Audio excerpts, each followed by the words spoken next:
श्रीरूपं साग्रजातं सहगना रघुनाथान्वितं त्वं सजीवम्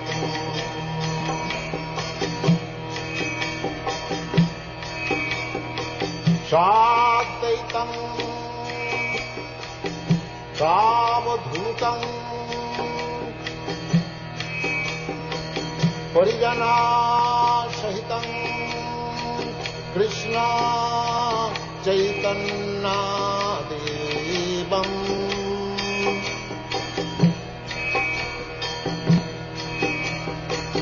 श्रीराधा कृष्णपदां सागन Lalita श्रीविशाखान्वितांश्च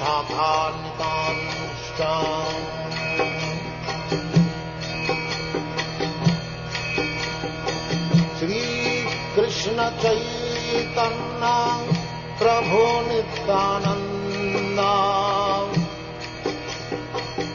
Shri Advaita Gadadhar शिवासदि गौरभक्तवृन्द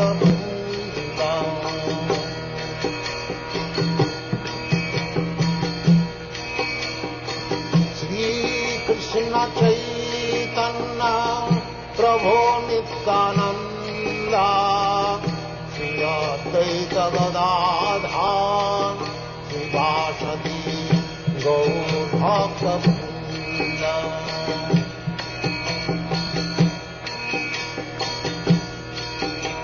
Hare Krishna, Venkatramana Prabhu. You can pause and start the class.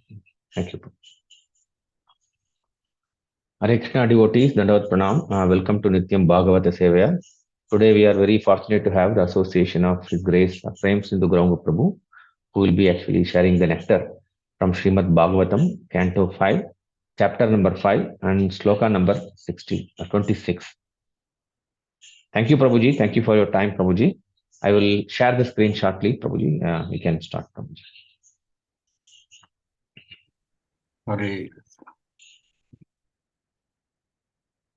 Hare Krishna.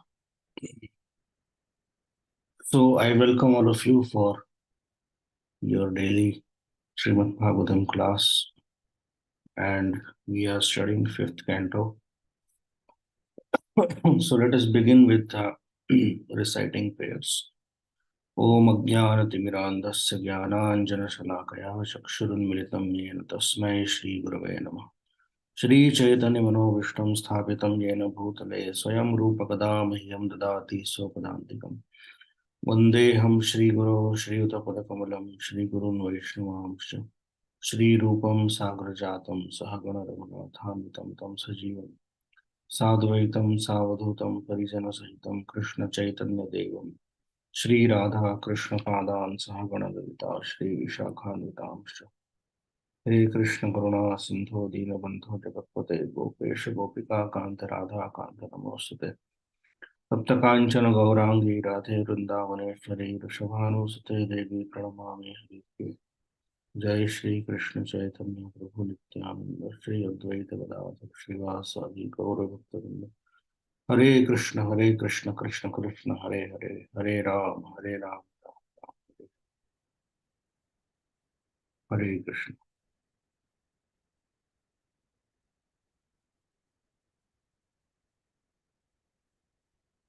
So we are discussing the 5th chapter of the 5th canto, 26th verse.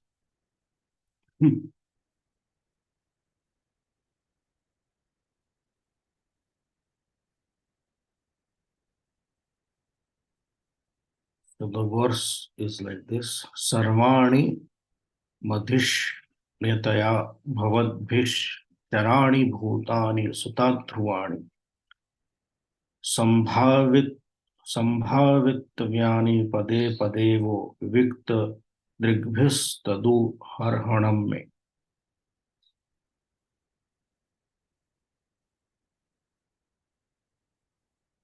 So, Sarvani Mad Dhishnataya Bhavadbihi Charani. So, Sarvani means all, Madhishnataya because of being my sitting place. Bhavadbihi by you, Charani that move. Bhutani living entities, Sutaha my dear sons. Dhruvani that do not move. Sambhavityani to be respected. Pade pade at every moment. Vah by you. Vivikta Drigbhi possessing clear vision and understanding that the Supreme Personality of Godhead in his Paramatma feature is situated everywhere.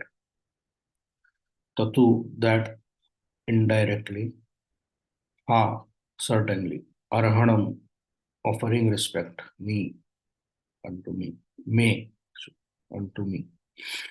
So the verse here,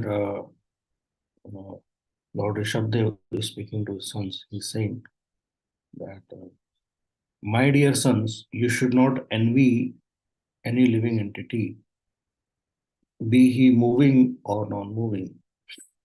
Knowing that I am situated in them, you should offer respect to all of them at every moment. In this way, you offer respect to me.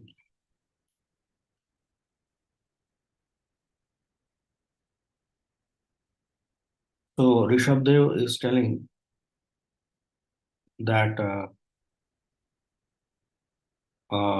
whether a moving living entity or non-moving living entity, respect should be offered to them at every moment.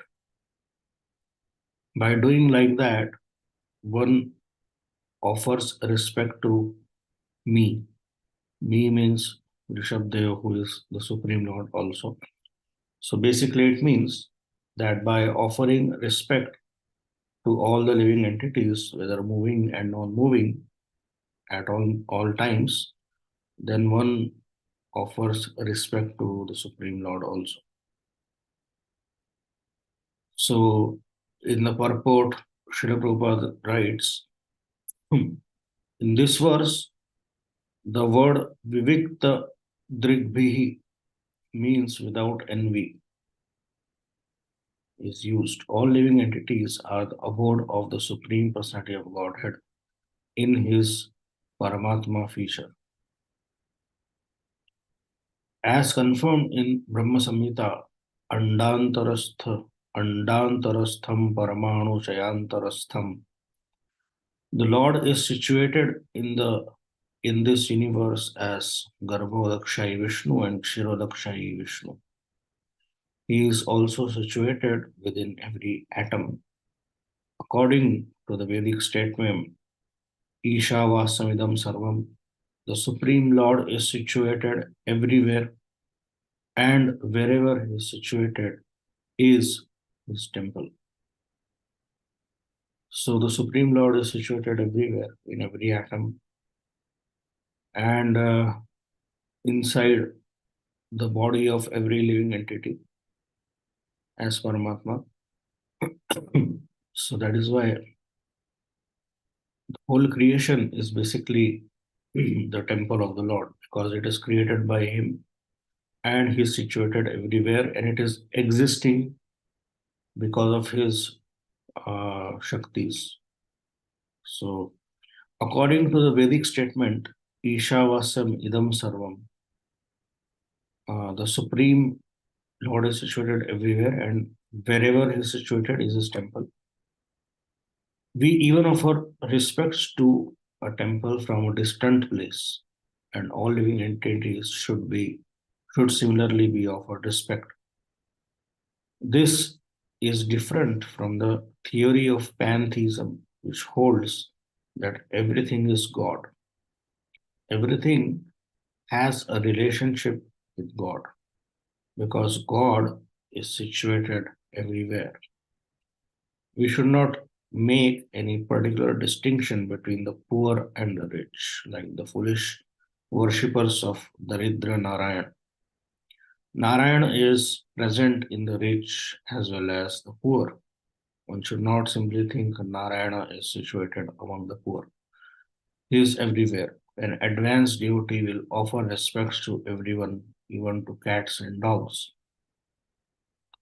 Vidya Vinaya Sampanne Brahmane Gavivastini Shuni Chaiva Shropake Cha Pandita Samadarshinaha. So, the theory of pantheism, it says that everything is God. So, but this is not the case with the Vedic philosophy. So, the people of Abraham who worship or the followers of Abrahamic religions, they say that because we worship a lot of gods, so they don't understand the difference between demigods and gods. Demigods and God. So that is why they say that the Vedic philosophy is a pantheistic philosophy. So pantheism means that everything is God. So it also comes from the conception of Advaita philosophy, which says that everything is Brahman. Only thing is that one has forgotten now that he is Brahman. So uh, this pantheistic philosophy comes from there. So everything is coming from the energy of the Lord, or everything is the energy of the Lord, either external energy or the internal energy or the marginal energy. But it is everything is not God. Everything is dependent on God. In Bhagavad Gita, Krishna gives the analogy. Just like the beautiful necklace of pearls is supported by the string between the pearls. If you remove the string, then the pearls cannot be held together. Similarly, all everything in this universe is held together by God. So everything is not God, but it has relationship with God, as Prabhupada writes here, because it is situated on the energy of God. It is supported by energy of the God. So Vidya Vinaya Sampanne Brahmane Gaviyastini. The humble sage, by the virtue of true knowledge, sees with equal vision a learned and gentle Brahmana, a cow, elephant, dog, and a dog eater. So this is called as having equal vision, Samadarshina. So equal vision should not be mistaken to mean that individual is the same as the Supreme Lord. So Vidya Vinaya Sampanne, someone who is a learned person, by the virtue of knowledge, he sees a Brahmana, cow, elephant, not very qualified person, dog eater, a very qualified Brahmana, equally, because he sees that they are all spirit souls, but they have gotten different bodies because of their previous conditionings. So he sees like that. It does not mean that he sees everybody as equal. So everybody is not equal. Neither one can behave with everybody equally. You cannot behave with a Brahmana, the way you behave with a tiger or an elephant, although both are living entities. So the individual living entity, Prabhupada writes, every individual person is different from the Supreme Lord. It is a mistake to equate individual living entity with the Supreme Lord on the plea of Viviktadrik, Samadrik. The Lord is always in an exalted position, even though he agrees to live everywhere. Srila Madhvacharya, quoting Padma Puran, states, Vikta Drishti Jivanam Dhripnataya Parameshwarasya Bhed Drishti, one who has clear vision and who is devoid of envy can see that the Supreme Lord is separate from all living entities, although he is situated in every living entity. Madhvacharya further quotes from Padma Purana, Upapadayet paratmanam जीवेभ्यो इह पदे पदे भेदेनैव च चैतस्मात् प्रियो Vishnu सुकश्चन. One who sees the living entity and the Supreme Lord as always distinct is very dear to the Lord. Padma Puran also states, Yo Haresh Chaiva Jivanam Bheda Vakta Hare Priya. One who preaches that the living entities are separate from the Supreme Lord is very dear to Lord Vishnu. So here the verse is speaking about the Lord being present in every living entity. And so every living entity has to be respected. So earlier I was thinking about discussing about Dvaita philosophy because Prabhupada is quoting Acharya Madhva twice here, that what are the tenets of Dvaita philosophy and how to understand from different philosophies that the soul and the Supreme Lord are different. So what does Dvaita say about it? What does Vishishta Dvaita say about it? What does Shuddha Dvaita say about it? What does Achintya Bheda philosophy interpret it? And how do followers of Adi Shankaracharya, the Advaitins, they interpret? But anyway, that will become very complicated subject matter, and we don't have much time to discuss very astute philosophical matters here.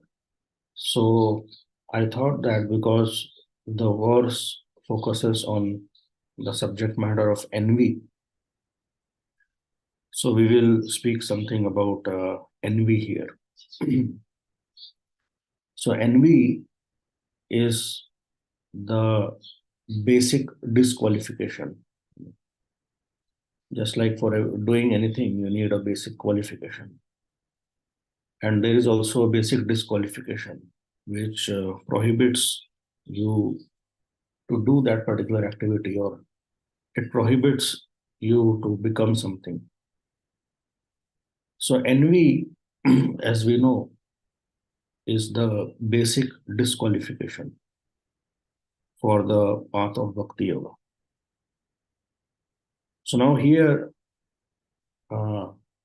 generally in the English language, we are using certain words which may not exactly correspond to Sanskrit words. So here, if we see in the verse,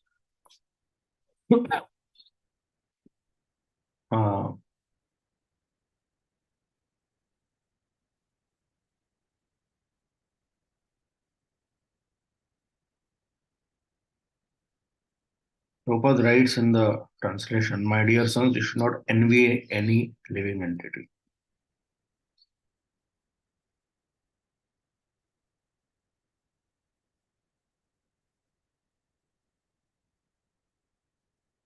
So Prabhupada writes that he interprets it from the word Sambhavitavyani and Ha Arhanam.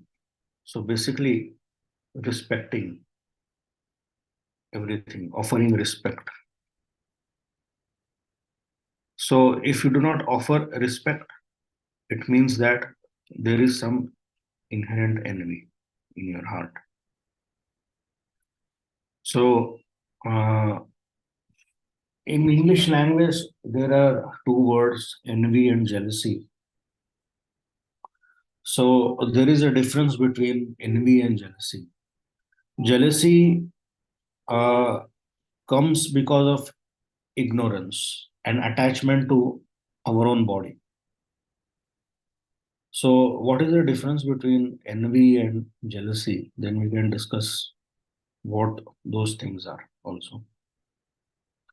So, envy means that some person has more than what you possess, or a person has something which you do not have, which you want to have. And that situation, it causes problem, discomfort for you. That is the meaning of envy. That person is having something, uh, is having something more than you, respect, money, whatever. So, and what is jealousy? Jealousy is when your possession of something or somebody seems threatened by another person. So,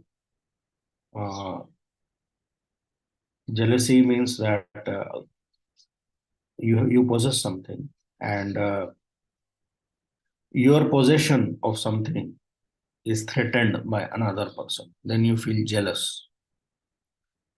So ultimately, the root cause of both jealousy and envy is ignorance, avidya.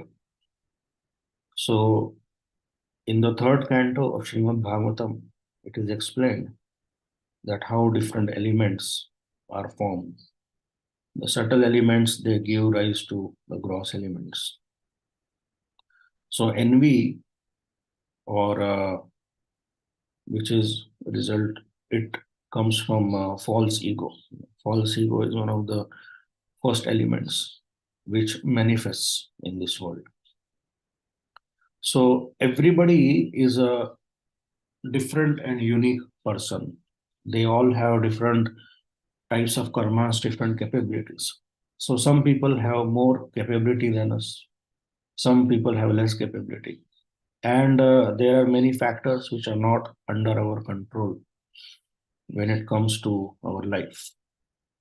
So if things are not under our control, then instead of getting upset, envious, or jealous, we should be wise to accept it.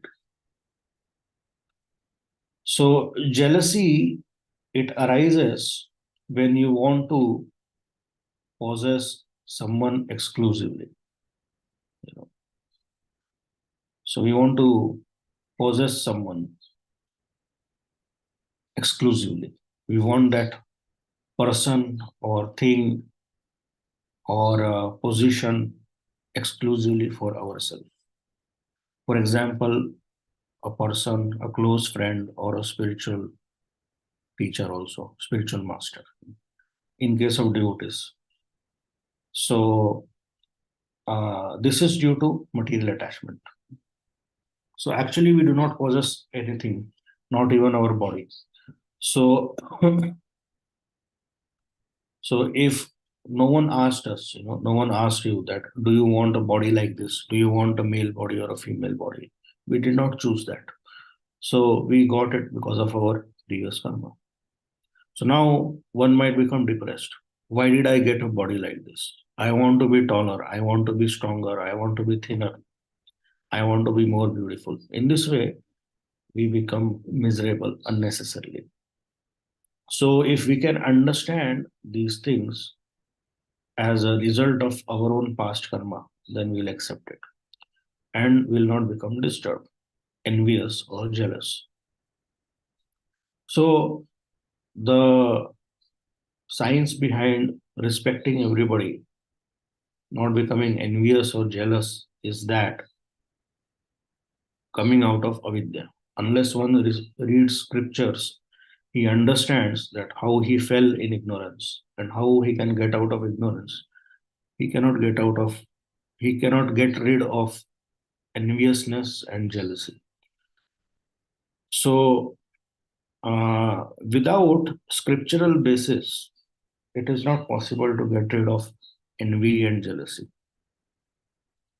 So it is not a material quality. I mean, it's a material quality, but you cannot get rid of it by material solutions, just like many people are offering nowadays. So it has to be gotten rid of by a spiritual solution. Ultimately, jealousy and envy, they create disturbance not only for our own mind, but also for others. So what is the use of creating suffering for myself and for others?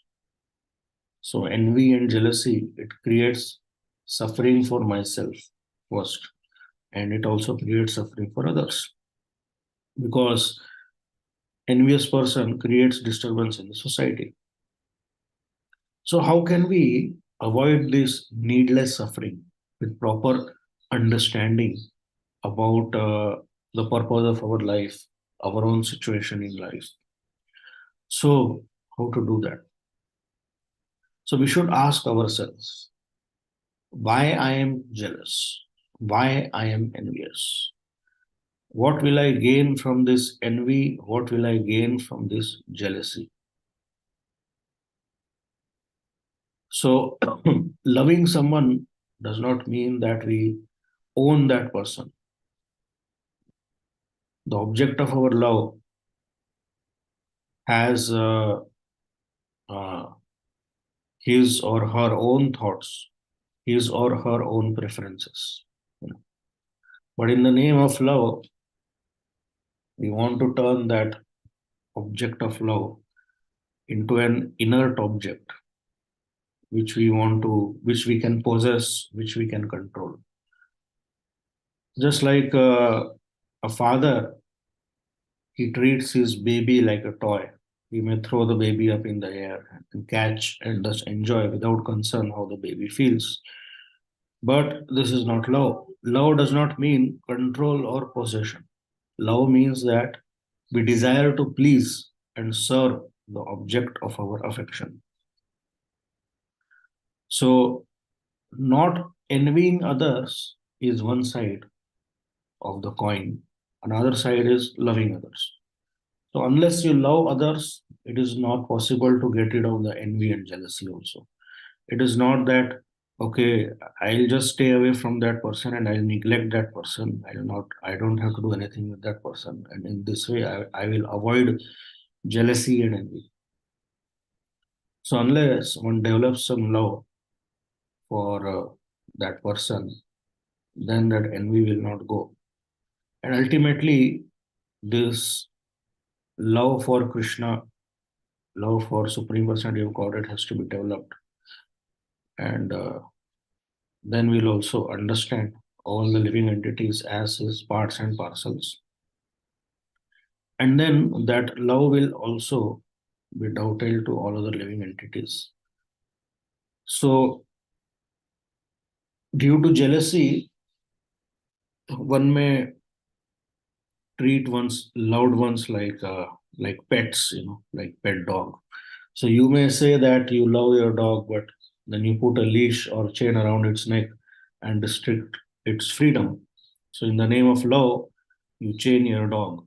So that is not love. So similarly, we similarly subdue our so-called loved ones, and we expect them to dance to our tune, jump at our command. However, human relations they do not work like this. People have their own likes, desires, needs, and if we try to control people, then it naturally results in tensions, and disagreements, bitterness, and finally separation. So, jealousy and envy are mental states that can be resolved by proper understanding. Just like our bodies may be deceased, our mind is also deceased. Diseased mind is a symptom of conditioned state. So, however, bodily diseases are easier to cure than subtle mental diseases. Neither we have a proper system to take care of mental problems, diseases. So these are very subtle. And unless one lives with people who are very mature spiritually, very mature in their dealings, it is very difficult to get rid of mental diseases. And just like if you are living with a person who has a bodily disease, if you stay with a person who has mental disease, that is also infectious. And because in the modern age we are coming in touch with so many people who have different types of mental diseases. So that is why it also affects our mind. So, how can a diseased mind diagnose and treat one's own mental difficulties?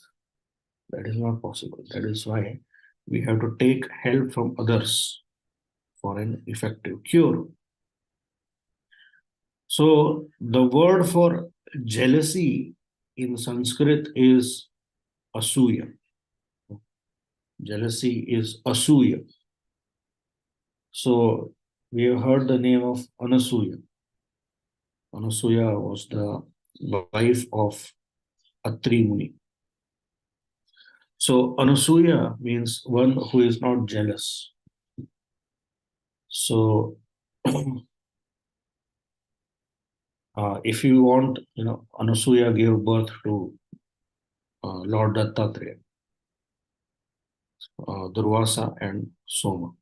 So, if you want to have God as one's child, then one has to be Anasuya. So, Krishna does not manifest anywhere where there is envy and jealousy. So, now let us take the example of Krishna and the gopis. So, we have seen the painting of Krishna with gopis. Krishna is there with so many gopis. And the gopis, they are not jealous of each other. We heard earlier what is jealousy. What you possess, if it is threatened by other person's presence, it is called as jealousy. So the gopis, they possess Krishna. But Krishna is with many gopis, not only one gopi. But still, they are not jealous of other gopis. And that is why Krishna is manifesting there. He is dancing with them. And the same thing Rishabdev is also speaking here, that if you are not jealous of others, if you are not envious of others, then you are pleasing me. So Krishna is manifesting in front of gopis because they are not jealous of each other. So, of course, this is the spiritual realm. These are spiritual matters. In material world, in the material affairs, if two women they like the same man, then they become very jealous of each other. So, in the previous times, the kings they used to have many wives, and the wives they hated each other. We know the pastime of Chitraketu Maharaj. So the wives they plotted to kill the child also of their co-queen. So the gopis, however, they are an example of women who are free from jealousy because they are not ordinary women. They are uh, great devotees, Mahabhagavatas.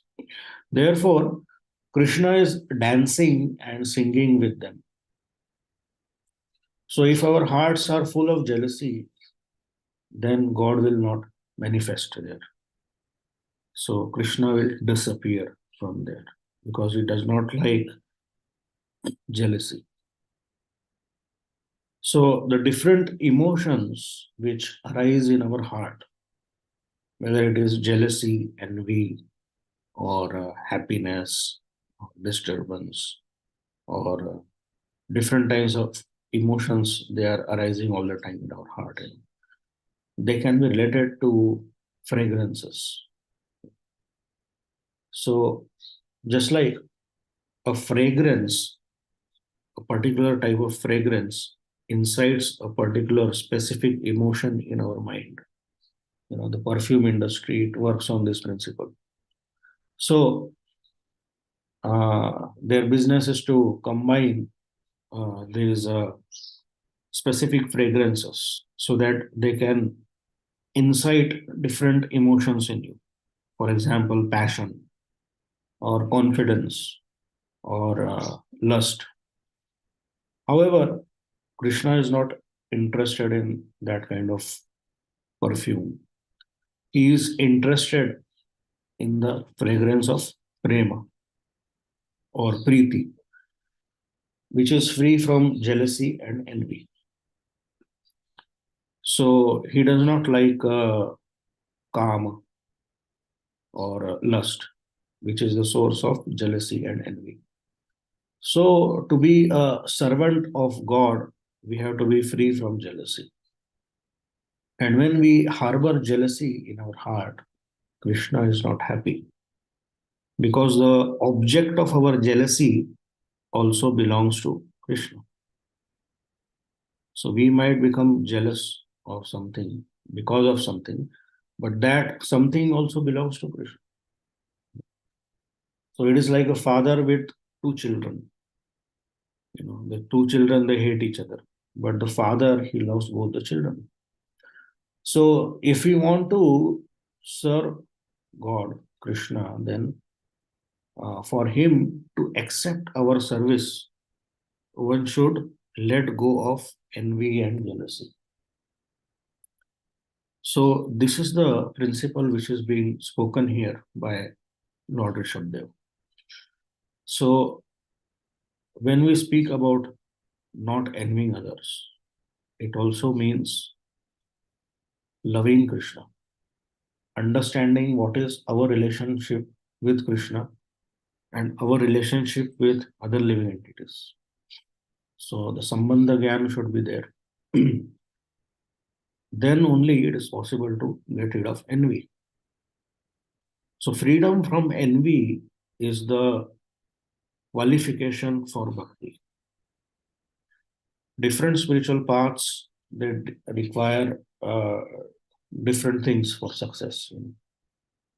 For example, Karma Yoga, you have to follow the Vedic injunctions very strictly, tenaciously. Jnana Yoga, you have to be fully renounced and you have to give up all the worldly pleasures. So all the paths of all the yogic paths in general, they require some amount of detachment or dispassion. But the path of bhakti primarily requires one thing, that is freedom from envy. So in the second verse of Srimad Bhagavatam, first canto, the word Nirmatsaranam is used. Nirmatsara. So Bhagavatam opens by saying that the path of bhakti is meant for Nirmatsaranam Satam. So, Nirmatsara. Nirmatsara means, Matsara means envy, or the exact meaning of Matsara is feeling unhappiness by seeing the happiness or the fortune of others, which is basically translation of envy. So this Matsara or experience of unhappiness at the happiness of others is basically expressed by the word envy in English language. So here, in the very beginning of Srimad Bhagavatam, second verse, it tells that this Bhagavatam is meant for Nirmatsaranam, people who are free from envy. So people who are free from envy, they will be able to actually relish Srimad Bhagavatam. So Srimad Bhagavatam is the book which delineates prema, and it is the culmination of Vyasadev's all efforts. So, and Vyasadeva is writing in the Mangalacharan, second verse, that one has to be absolutely free from envy to embark on the path of bhakti. Water turns into steam at 100 degrees centigrade, but not even 1 degree less. not at 99 degrees or 98 degrees, only at 100 degrees. Similarly, prema manifests in the heart when one is completely free from envy, not 98% or 87%. So there cannot even be a trace of envy, matsara, left in our hearts, not even one trace. So why does this envy disqualify us from the path of bhakti? Because it is the antithesis of love, antithesis of bhakti. So love means being happy by being instrumental in the fortune and happiness of others. And envy means not being happy by witnessing happiness of others. So envy is also marked by rivalry, and love is marked by cooperation. So on the path of bhakti, we cooperate with other devotees who are instrumental in bringing prosperity to ourselves, prosperity to the society of devotees, and fulfilling the goals and desires of Krishna. So, a devotee, bhakta, should especially, he should never be envious of those who are practicing bhakti, because we are staying in the society of bhaktas. So, definitely, our anarthas will creep into the society of bhaktas also. So, envy should be absent in the world of bhakti, but it is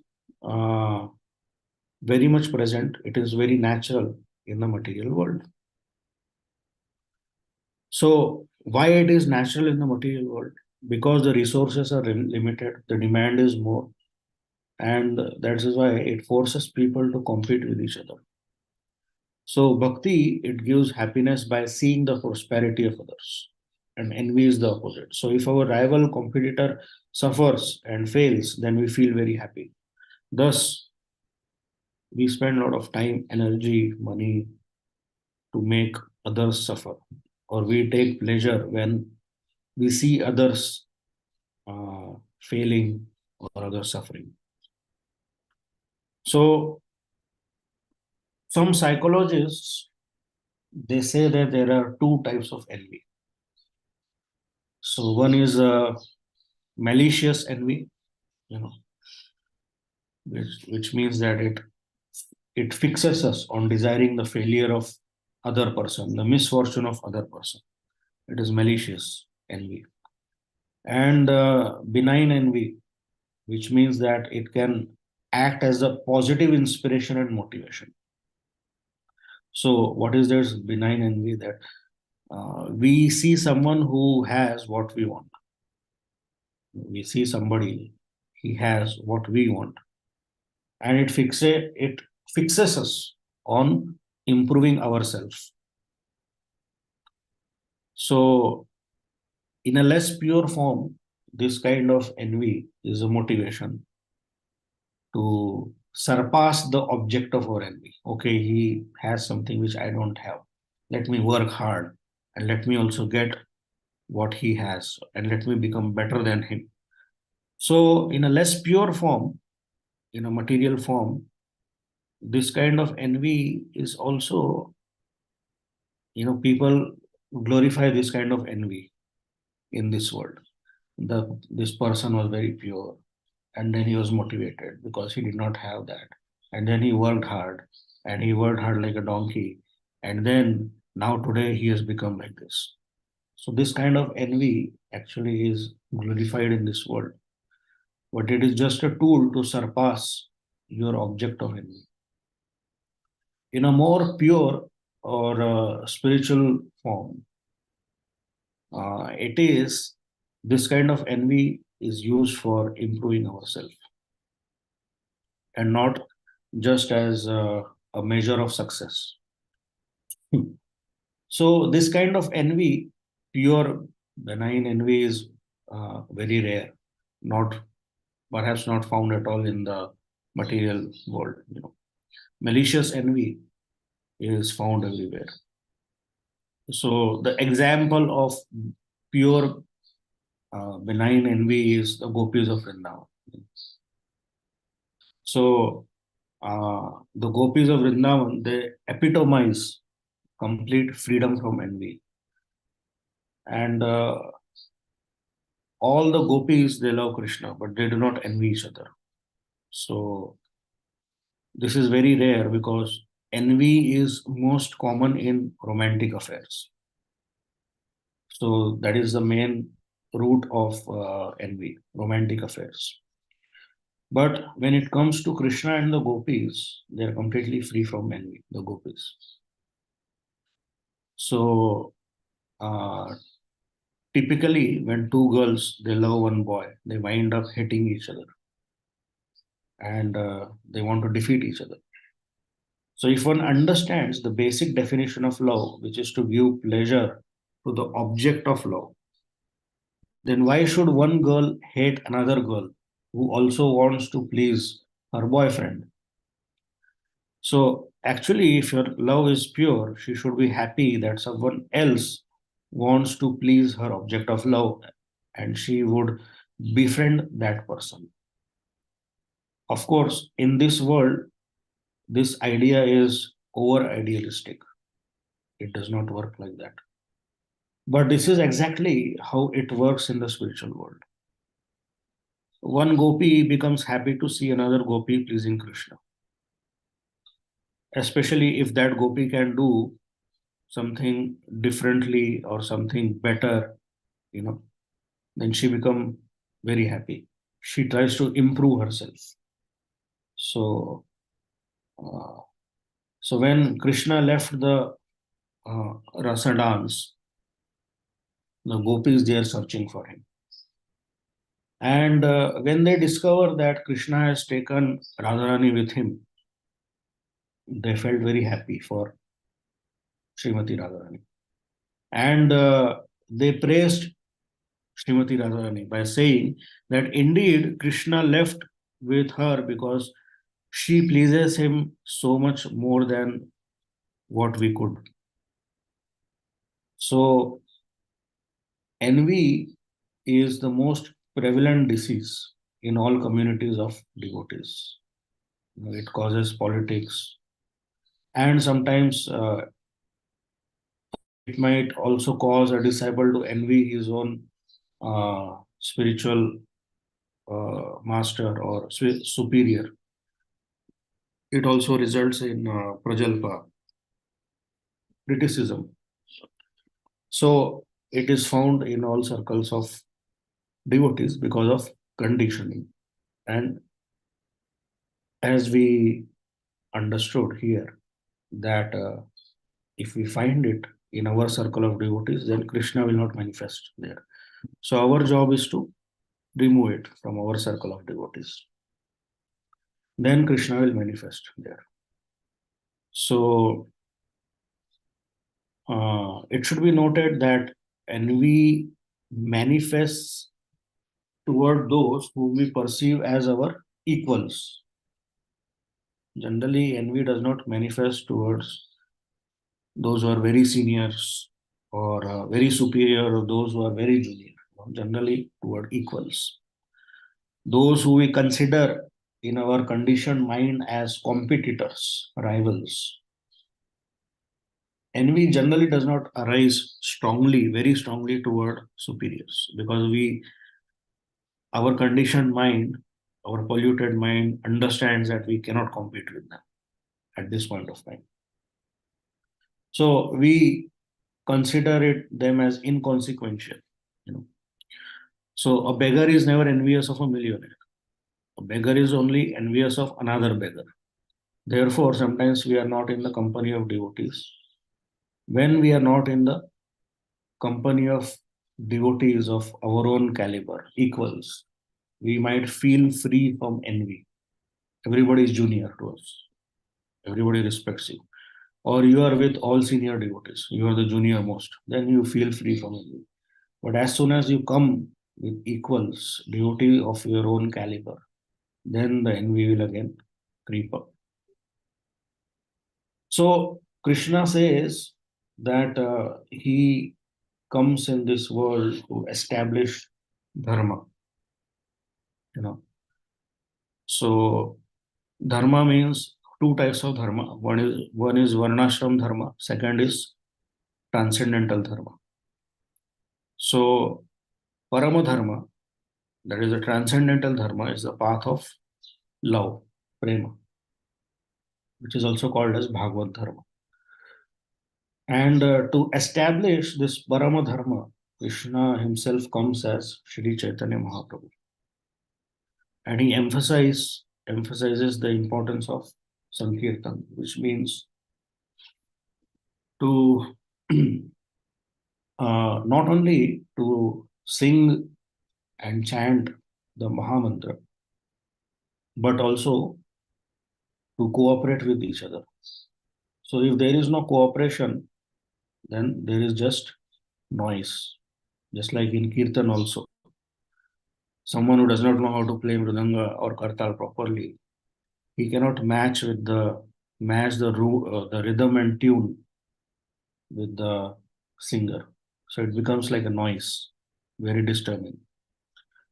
Similarly, if we do not cooperate with each other because of envy, then there will be noise, not music.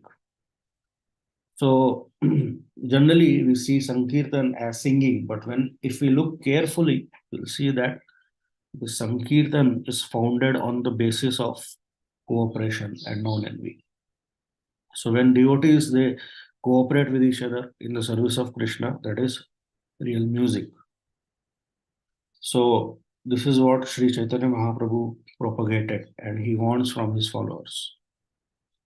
So keeping the goal of Sankirtan in mind, Sri Chaitanya Mahaprabhu also prescribed what is the qualification of doing Sankirtan. He told that in Shikshashtaka.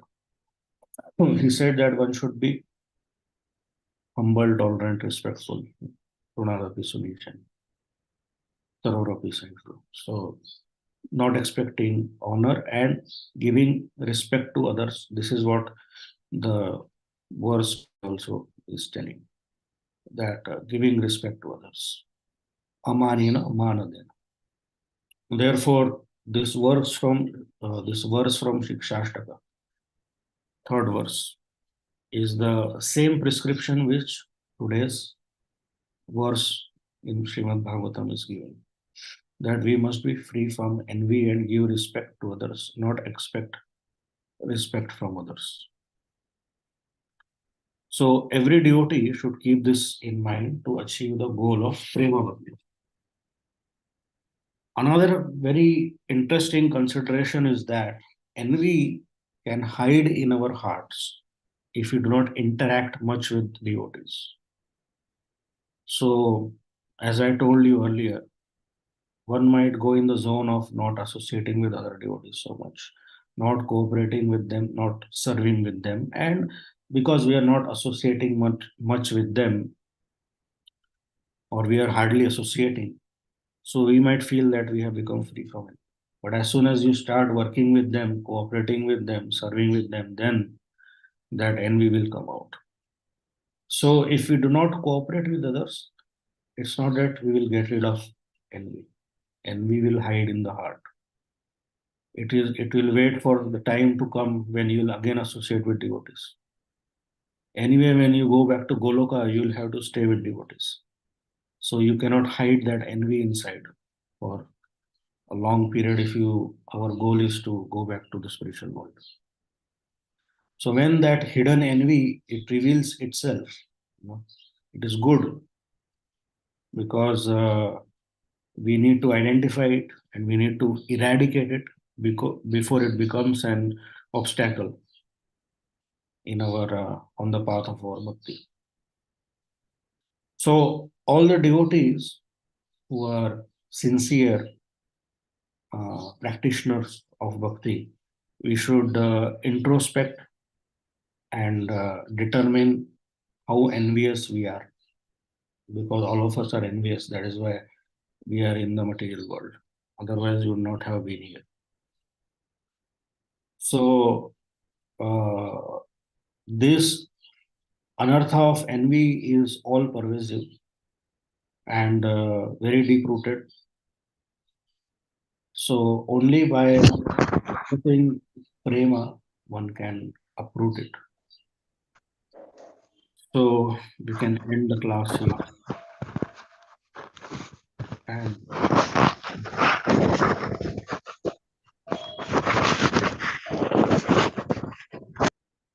any questions, comments, you can ask.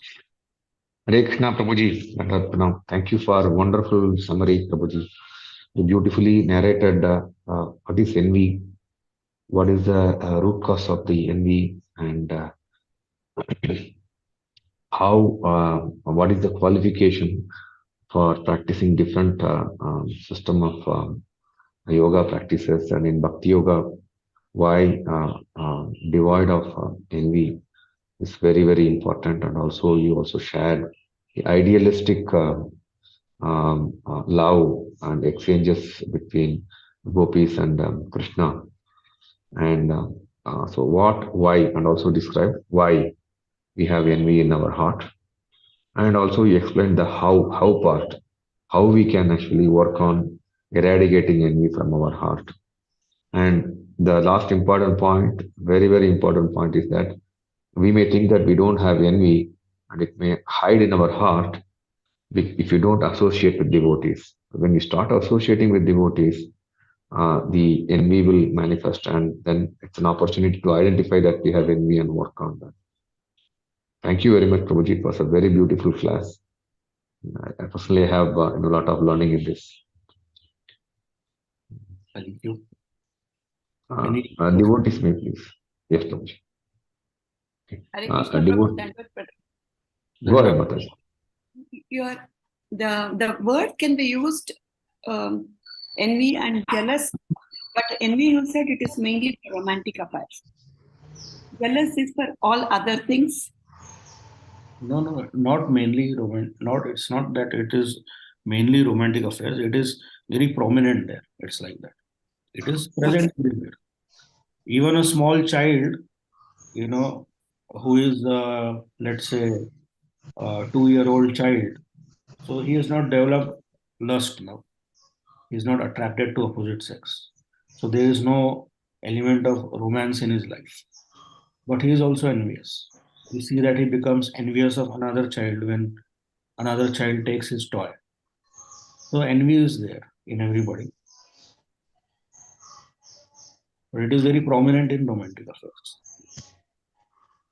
When do we use this word? Can we use it interchangeably? Envy and jealous? It is used interchangeably many times. Prabhu, Hare Krishna, Prabhu, what about Radharani and Chandravali, Prabhu? Yeah, that is transcendental envy. You see, everything which is existing in this world is basically a reflection of what exists in spiritual world only. But some things are perverted. The reflection becomes perverted. So the envy between Radharani and Chandra question. transcendental. So Radharani and Chandravali, they are sisters and cousin sisters. And so both of them, they love Krishna. And of course, one thing to understand is that both are internal potencies of Krishna. They are not like some girls and Krishna is some boy and there is some love triangle there. So they are internal potency of Krishna. And because Krishna wants to relish love in different ways, so there are different groups of devotees. And this rivalry between Chandravali and Radharani, it ultimately results in Krishna getting more pleasure and also both of them getting more pleasure.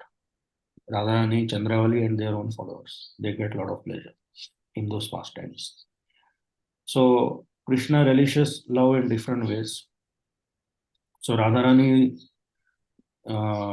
is a lover and Chandravali is also a lover. And there are different types of lovers explained in spiritual world. Radharani is a lover who is she is a dominant lover. So in the relationship between Radharani and Krishna, Radharani is dominant. So Krishna likes that kind of love also. And in the love between Krishna and Chandravali, Krishna is dominant.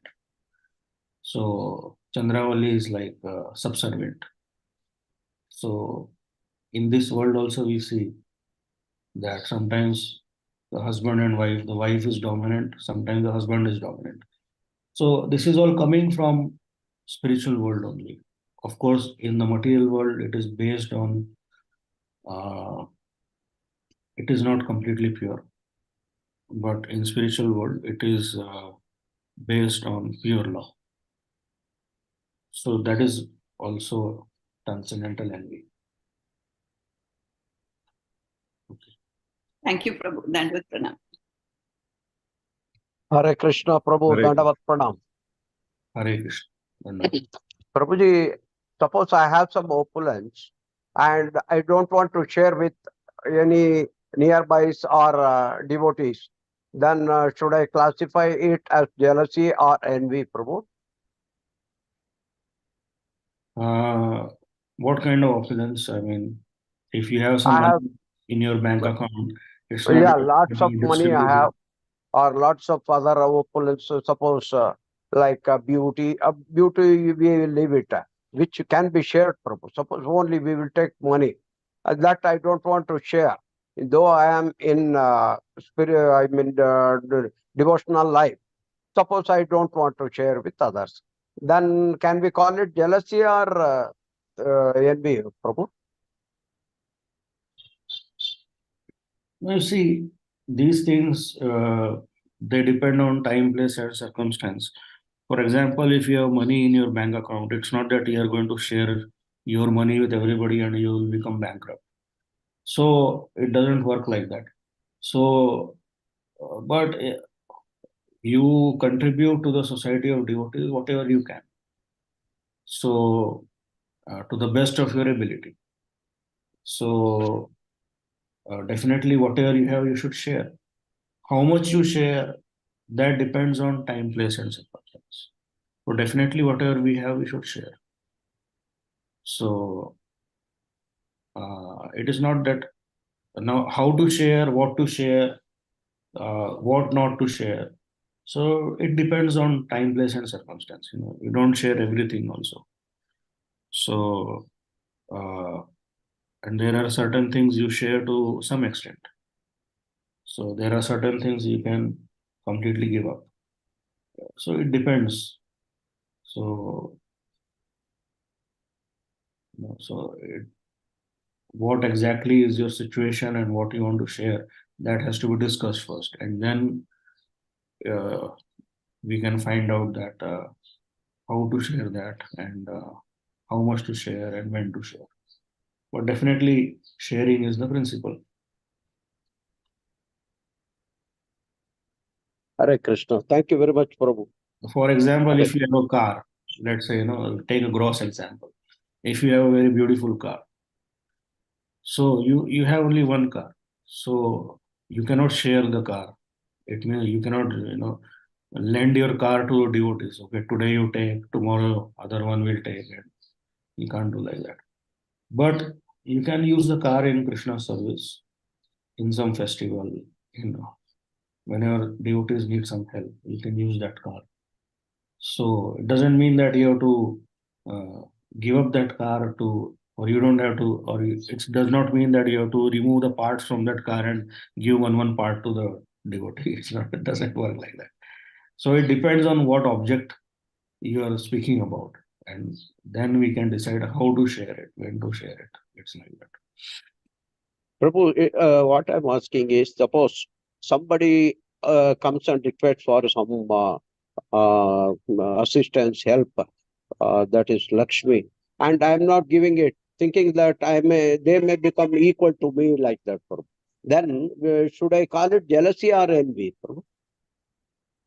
Well, that depends on your situation in life. If you yourself don't have much money, then how you'll share? No, I have money. Let us assume I have plenty of money, and somebody comes and requests for some help or assistance, and then I will think that I should not give. Is it jealousy or envy, Prabhu? So if you have money, then if you want to share with others, first you have to see if that is the right candidate for that kind of help, and also you have to consult with your spiritual authority, so that such and such person has come to me and he requires some financial help. So should I help him? So if your spiritual authority uh, approves it, you can help that person. Okay. So what you should do in this situation, that you should consult your spiritual authority, that okay, such and such person has approached me for some financial help.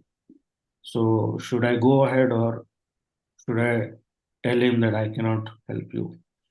So you have to take some spiritual advice here. Okay. Thank you, Prabhu. But Hare Krishna. our mood should be to help. Yes, Prabhu. But in every situation, we may not be able to help. Yes. So that is Thank why you. we should always consult our spiritual authority, and then we can take a decision. Thank you, Prabhu. Hare Krishna.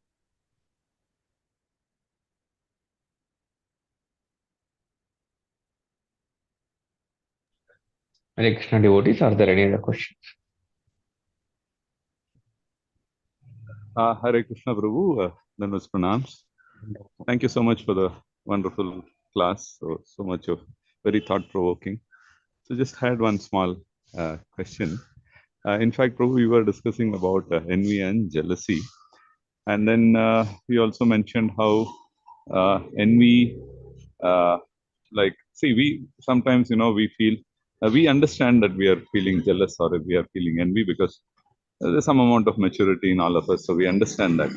But generally, then we try to justify that envy or jealousy by saying that it is because that person is behaving in this way, so I react in this way. So how do we address that? Because that also sometimes happens. Mind tries to trick us into justifying our envy also. So while we know it is not justifiable, so probably Prabhuji, if you can throw some light on that.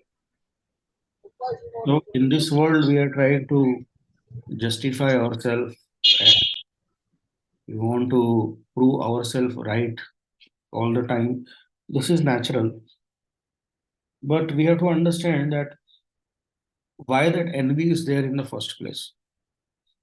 That envy is there because we have been trying to justify ourselves like this, trying to prove ourselves right. So why we want to prove ourselves right or correct? Because it gives us certain pleasure. That okay, I am correct, that person is wrong. So it gives us some pleasure. But we have been trying to justify this kind of pleasure since many lifetimes, and it has not made us happy. So if we actually want to become happy and peaceful, it has not made us peaceful also. Our mind is disturbed. So if we actually want to become happy and peaceful, then the only justification we have to give is to Krishna. Because ultimately we want to develop relationship with Krishna. So if we are able to give a proper justification to Krishna that I am correct, then it's fine. But as you said, that we all have certain maturity, and we can also understand if we think very deeply about our own justifications, whether they are valid justifications or they are excuses. So if we think deeply, we'll understand that maybe they are excuses. In that way, we are not pleasing Krishna. So now, if we are not pleasing Krishna, then we'll not actually become happy and peaceful, even if we try to justify by giving some excuse. So ultimately, we should remember that we have to develop relationship with Krishna, for which we have to become completely free from envy. And whether we become victorious by giving ourselves certain justification, or we are looked down upon if we don't give ourselves some justification. Ultimately, if Krishna is pleased, then we will become peaceful and happy. So that should be our goal. Because otherwise, the demons in this world, everybody is a demon. We are also, there is demonic tendency in ourselves also. But the big time demons in this world, they're doing all nasty things and they're still justifying them. But is it making them happy? Not really. They are going to become more and more miserable. So we should know that I have to develop relationship with Krishna, and Krishna will manifest only if I manifest purity. So to manifest purity, then I should not give these kind of excuses.